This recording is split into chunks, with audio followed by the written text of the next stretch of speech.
If you were programmed to be a criminal from birth, would you accept such a fate? Many criminals are born that way. They are physically different. Wide jaws, low foreheads, unusual palm lines. They are evolutionary throwbacks, beyond the reach of reform. But could Lombroso's theory of biological criminology actually be applied in practice? Let's take a look at 3 bizarre real-life cases. Case 1. In Italy, 2009, a man, enraged after being mocked, killed the person who insulted him and was sentenced to 9 years in prison.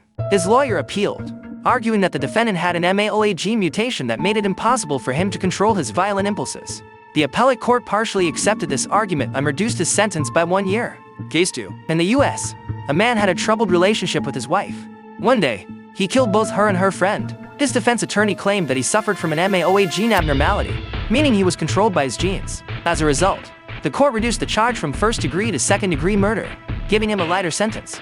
Case 3. Still in the U.S., Huck was a model college student. But one day, he started having uncontrollable urges to assault women. Even his sister and teacher were not spared. He began taking estrogen to suppress these impulses, but his temperament worsened.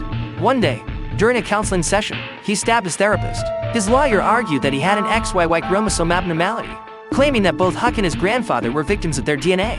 The court held a hearing and ruled that chromosomal anomalies were not a valid legal defense. However, after receiving a letter of forgiveness from the victim, who also hoped science could one day resolve these genetic issues, the jury decided to show leniency and sentenced him to just 1 year in prison. If the law starts excusing crimes based on genetics, how will the scales of justice remain balanced? Are we prepared to accept a world where human choices are dictated by biology and responsibility is absolved by DNA?